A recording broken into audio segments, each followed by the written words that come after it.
What kind of sword scabbard is sensible in a modern survival situation?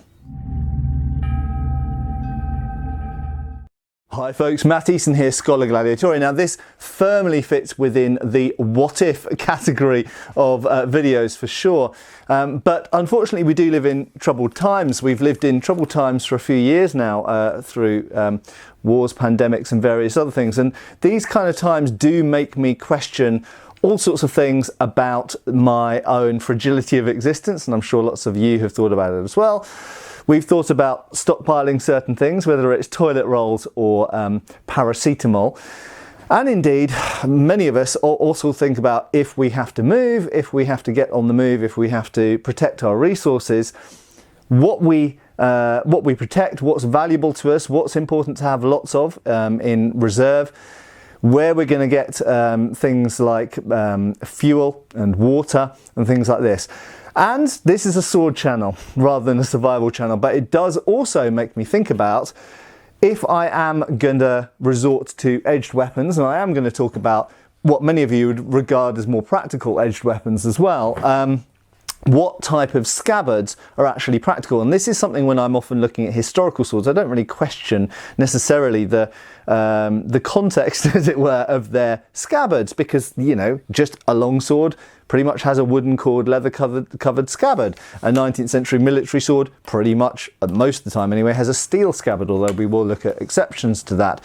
But it does make me think of all of these scabbards that are associated with swords. If you are going to be wearing a sword, if you are going to be carrying a sword, and obviously this relates somewhat to my videos I've done recently looking at what swords would people in the modern world carry in different scenarios.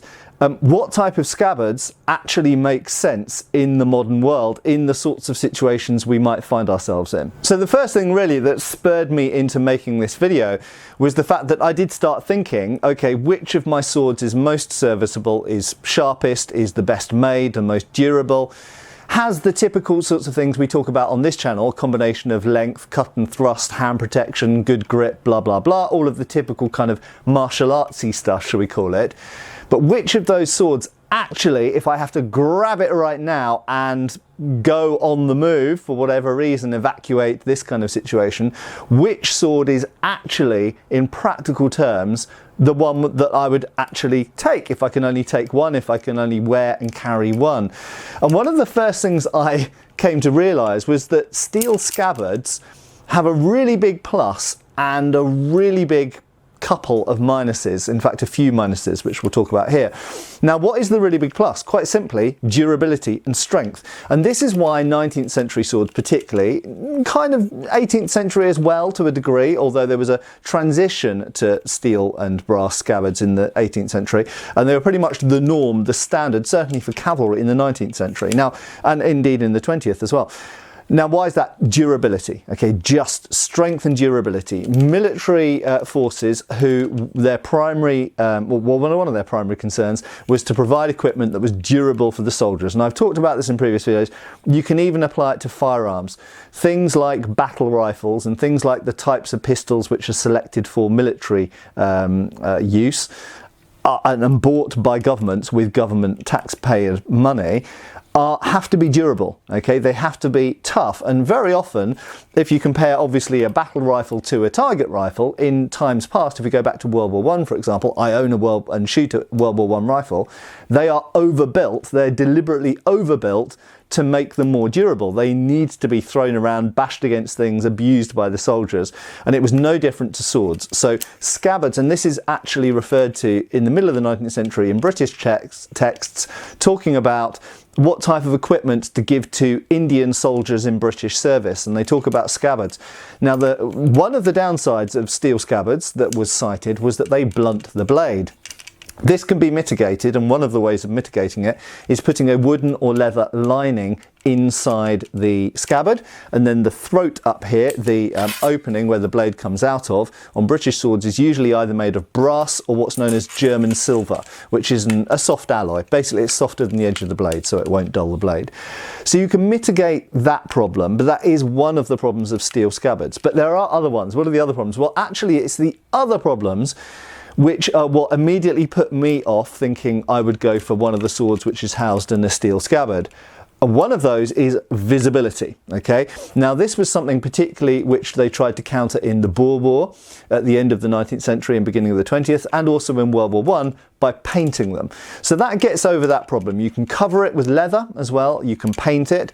The leather coverings achieved two purposes. Number one, they also camouflaged to some extent, or prevented glare. And the other one was they prevented the scabbard from being scorchingly hot if you were serving in Morocco, Algeria, Sudan, Egypt, wherever. So if you were serving in a very hot place, scabbards would get so hot that they'd literally burn your hand if you touched them. So covering them was, generally speaking, a good idea. So that's one of the reasons that I immediately thought I would reject a steel scabbarded sword. Another reason why I thought I'd reject a steel scabbarded sword is noise.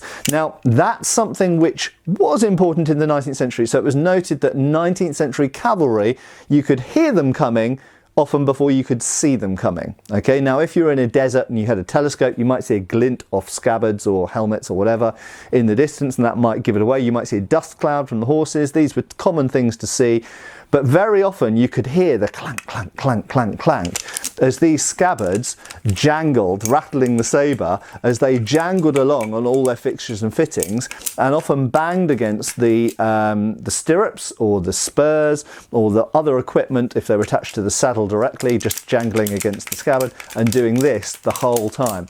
So if you imagine 100 or 200 cavalry troopers riding along with their swords all jangling around, even jangling up and down as well, it makes a lot of noise. Now, in a modern world, which obviously firearms dominated, and where stealth is super important, and where defense or attack might happen at night, steel scabbards, they are noisy, they glare. If they bang against the doorway, they bang against your leg, they make a loud noise. So these are the primary purposes, the primary reasons rather, that I immediately thought, wow, steel scabbard, super strong. And maybe you can even use the steel scabbard for other things. If something's wrong with your sword, you could even hit someone with steel scabbard, and there are records of this happening. But my gosh, they come with a lot of drawbacks. That being one of them, okay? They come with an awful lot of drawbacks. And for me, in the modern world, that was enough to make me think straight away, I don't want any of my swords that are currently housed in a steel scabbard. No matter how good the sword is, if I don't have another scabbard for it, yes, you could make another scabbard out of wood or leather or whatever, and we'll look at those in a minute. But if you don't immediately have the scabbard to hand, how are you supposed to carry it? You need to be able to wear the thing, okay? There is a final and less important factor, and that is that steel scabbards, at least these 19th century ones, are pretty much universally designed to either be worn from two sling belt rings here, which is usually quite not a very convenient way if you're running around and getting in and out of vehicles and stuff like that. Not a convenient way to wear a sword at all, because it's difficult to detach, it makes a lot of noise, you're more likely to trip over it, blah, blah, blah. It's fine if you're sitting on a horse, but if you're not sitting on a horse, not very practical. Some of them have two rings up here, which are for mounting on a saddle. Well, again, if you're not sitting on a horse, that's useless. So they're not also, finally, not great for wearing unless, and I do have, what's called a leather frog. You can put some of the steel scabbards in a leather frog. So you can get around that point, and that's why I list it last, but it is nevertheless something you have to consider. If you're going to grab something off the wall and you're going to evacuate the area and go on the run, or go into, basically become a refugee, then that sword is in a steel scabbard, has all sorts of problems with it to do with wearing, carrying, noise, glare, and all sorts. So before I look at the other sword scabbard options that are on offer here, I would just mention briefly that absolutely it goes without any shadow of a doubt, any question at all, that knives or knife-sized things, machete types things, absolutely should be something you go for all sorts of reasons. First of all, they're super useful tools. Second, you can wear them pretty much all the time, even in a vehicle, even when you're driving, on a motorbike, on a bicycle even, anywhere. Okay, you can sleep with them on your side. You can have them with you all the time. So 100% something like this, this kukri will double up as a tool and a weapon And even though that's pretty big by knife standards, okay, it is absolutely something you can easily wear by your side. It's only fractionally longer really than a pistol. You could conceal it. It could be strung up under your arm, underneath the coat. Very easy to conceal, very easy to wear. It should be with you all the time. And whether you decide to go for something like a kukri or something a little bit smaller, like a little Bowie knife or, you know, a bushcraft type knife, is up to you. They're minor details. You could go for both. You could have a little hatchet like a tomahawk or something like that as well, which is almost into the range of size of these sorts of things. So they would be present, okay? So if you're thinking, why would I take a sword? I'd take a knife. Yeah, we'd all take a knife, okay? If you don't own a knife like this, then in this kind of situation, take your biggest kitchen knife. I kid you not, okay? Go to your kitchen, get your biggest, sturdiest kitchen knife, the one that's most likely to last the longest, most durable. If you have a sharpening stone, take it with you, okay? Super important. If you're taking edged weapons, then take a sharpener. You shouldn't really be traveling anywhere or going anywhere with an edged weapon unless you've also got a way of resharpening it. If you don't have a sharpening stone, and I recommend you get the DC4 stone, ceramic stone off Amazon or wherever, if you don't have one, yes indeed you can sharpen blades on stone, on suitable stone that you can find around. There are ways and means. Bricks are actually, a brick is actually a fairly, if you know how to do it, not a bad way of sharpening a blade. So there are ways and means, so it's not a disaster. If you have a sharpening stone, take it with you, okay? It will make your edge weapons much more useful in the future. But yes, knives, absolutely. And if you have lots of knives, take them for your friends as well, okay? Stick them in a box and take as many knives as you can have. I don't think anyone in this kind of scenario would ever think, oh, I've got too many knives, okay? But you're far more likely to think, I haven't got enough knives. I've now got 10 friends and they don't have knives, okay? So kitchen knives if you can't get those. Now let's have a little look at the most common types of sword scabbards that might be on offer. So by and large, most other sword scabbards are going to be made of organic materials rather than metal, like steel or iron or brass. And that's going to mean they're either going to be made of leather, and here I've selected an example from my antique collection that is only leather. Okay, it does have a brass fitting on the end actually, and I'll talk about fittings in a second.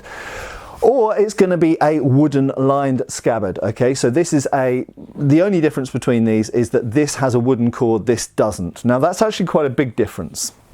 Now the advantage of a wooden core, as on a typical medieval scabbard, is that when you, first of all, when it's in the scabbard, the blade is better protected. Okay, it's more protected from the weather. If you're getting heavily rained on, or you're in snow, or you have to go through a river, this wooden lined scabbard is more likely to keep moisture away from the blade than, well, in fact, a leather scabbard just won't. Okay, for the most part, for a sword anyway. And I've seen this with numerous antiques, if it's leather only, moisture will get to the blade at some point. Okay, so you need to maintain the blade, you need to keep grease or fat or butter or something on it to protect the blade and prevent it from binding and sticking inside that leather scabbard, which can happen, does happen, did happen with that sword that I just showed here, this one. And I myself, after it had been in the scabbard for 100 years, I freed it from the scabbard. So absolutely, if you get moisture in a leather scabbard, it will bind itself into the scabbard, so therefore you can't deploy it when you need to. So wooden lined scabbards, for numerous reasons, are generally better. They're better for the sword. They have one major disadvantage, okay, and the major disadvantage is when you pull the sword out and you are using the sword, you now have a stiff wooden scabbard, and if it is attached to you, you have to think about what you're doing with that scabbard. Now, if you're using a saber, for example, then absolutely fine, because you can actually pull the scabbard up behind you in a standard saber position and hold the scabbard out of the way, and this was what was done. If you're using something like a longsword, what was often done historically is when deploying the weapon, you might not be able to do it immediately, but when deploying the weapon, if you can pull the scabbard out and throw it away to the side, then that might be your best option. Otherwise, this will get in the way, you're more likely to trip on it. Also, just moving around, if it's still attached to you, the wooden scabbard is less forgiving and is more likely to get caught on things, more likely to trip you, more likely to bang against things. This comes on to another disadvantage of wooden scabbards. They can be louder and more noisy. We don't have the glare and the shiny kind of sort of flashing appearance of a metal scabbard that isn't painted, but nevertheless they can make a fair old noise when they get knocked. And sometimes, depending on your scabbard, you might have a little bit of movement of the sword in the scabbard as well, which might make noise. Okay, less likely to have that with a purely leather scabbard. So for protecting the sword, they are better. I'll also just, I said I'd mention metal fittings. So usually leather scabbards or wooden scabbards will have at least a metal fitting at the bottom. Very often they'll have a metal fitting at the top, the throat or collar, whatever you want to call it. That's called the chape. Or drag sometimes, and sometimes you'll have metal fittings in the middle here. They might be for attaching the belts, they might be like on a Chinese scabbard for example, they might just be several bands around to keep the scabbard together. So various reasons why you might have that. The more metal that is on the scabbard, the heavier the scabbard is, but the stronger it is. So it's a trade-off. Equally, the heavier it is and stronger it is with those metal fittings, potentially the more likely it is to make noise or glint or stuff like this, so be aware of that as well. So wooden scabbard with leather over the top, historically incredibly popular option in Europe or China. Obviously there are options to, instead of leather, in Japan for example they would lacquer the wood. In China they might put shark skin over the wood. But they did also do leather as well. In India, usually leather over wood, just as in Europe. So leather over wood or something else over wood, some other organic material or lacquer, which is a very particular thing, over wood, is a very, very historically popular solution. It has a lot of advantages. Even in the modern world, it's relatively quiet, it's relatively strong, it's relatively light, very importantly. And yeah, there we go. It's a good middle ground, I would say. Now finally, let's look at the pure leather scabbard. Okay, so really this only has a couple of advantages. Well, say three that I can think of off the top of my head. Number one is that it's lighter. Okay, it's a lighter scabbard. It's minimal amount of added weight to the sword, but it protects you from the edges. It protects the blade from the worst of the weather, at least. Additionally, it's very quiet. Okay, you practically never get any sound or any jangling with a leather scabbard or sheath. Absolutely 100%. The other advantage is, and this is not an inconsiderable one, when you've drawn the sword out of the scabbard, you now have a completely flexible and completely silent object, and that can be hanging off your belt. It's really unlikely to trip you, it's unlikely to get stuck in a doorway or a chair or anything else, or bash someone else, get caught in someone else's legs. This is actually, once you've taken the sword out, really not a big inconvenience at all. So the major advantage of the leather scabbard is if you're trying to be quiet, if you're trying to be stealthy, if you're creeping around, a purely leather scabbard, as we find on many fighting knives like the Fairbairn Sykes dagger and many bayonets as well back in the day. Although some of those had steel scabbards for durability reasons, but you did get, certainly like the SMLE bayonet has a leather scabbard. Despite the fact you've got a wooden thing on the end to protect the tip, I've got no metal up here, no leather down here, metal down here, so it's super light, super easy to wear, super quiet, super stealthy. The disadvantage, it is the least durable scabbard by a big margin. It's more likely to get moisture into the blade, and you see that this is a very good condition sword, but it did get moisture down here, so it does have rust damage up there where the chape goes in, because water goes down in the edge of the chape and wells in the bottom of the scabbard. So unfortunately, and if this had been completely coated in something like dubbing, or coated in, even almost painted actually, in tar or something like that, you could make it waterproof potentially. But that's something to be aware of, is that leather scabbards are less durable, they're more likely to rot, they're more likely to fall apart. If you don't get the angle right, you can sometimes push the blade through the leather. I've seen this happen before, certainly with old worn leather.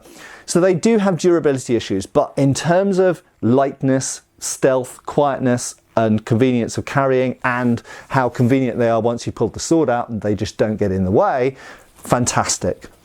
So I hope that's given you some things to think about. And as I say, this doesn't only apply to swords. It might also apply to fighting knives as well, or utility knives or tools. When it's much shorter, like for something like a Bowie knife, you can get away with leather better, because the rigidity can come from the thickness of the leather. When you've got something as long as a sword blade, or even as long as a machete blade, that becomes more difficult. So something to think about there. And there are definite advantages to having the wooden lined scabbard. But I think for smaller things, it's interesting, the cookery being a bit bigger, that's a wooden lined scabbard. And if this was just leather, this is particularly stiff, this one, to get out of the scabbard. You'll notice I struggle a bit with this. This is from Kailash blades, by the way, making sure I keep my fingers well away from the edge, and I'm pushing towards the back. There we go. So quite stiff in the scabbard, but it's a beautiful cookery, but it needs a bit of wearing in with that scabbard. With these, because of the shape of the blade and they're bigger and heavy and blah blah blah, these are wooden lined scabbards. And also notice, of course, the cookery is from Nepal, and Nepal is a snowy, cold place a lot of the time. So you really want something that's going to protect this. A leather only scabbard just wouldn't really cut the mustard, and frankly the cookery would cut the scabbard because of the shape of the blade. So something to be aware of there as well. Machetes are an interesting thing because a lot of people make scabbards, pretty much disposable scabbards, out of things like canvas and stuff for machetes, which is perhaps fine. Perhaps leather would be better in some cases, but there's some differences there because a machete blade tends to be quite flexible, which means that the scabbard is almost designed to flex with the blade. With a sword that's not as flexible as a machete, I think it's a little bit different. But anyway, I hope that's given you something to think about. Your views and experiences below. If the hit the fan, what edged weapons would you take? I'd be interested to see. I mean, I think knives definitely on the menu. Anything you can use for a tool, anything for chopping up wood, you know, axes, hatchets, machetes, plus utilitarian knives for preparing food, potentially for self-defense. So, you know, smallish fighting knives, kitchen knives, things like this, super useful. But some people in some countries where, like in the UK, frankly, there's not a lot of firearms around, so I own firearms, I shoot, but most British people don't at all, where I'm very much in a minority. Frankly, sword is quite a useful thing, I think, if you if you find yourself in refugee status. But anyway, there we go. Kind of a grim topic to talk about, but also sort of interesting, and I think it doesn't do any harm to sometimes consider these things. Thanks for watching. I'm looking forward to your comments below, and I'll see you again soon. Cheers, folks.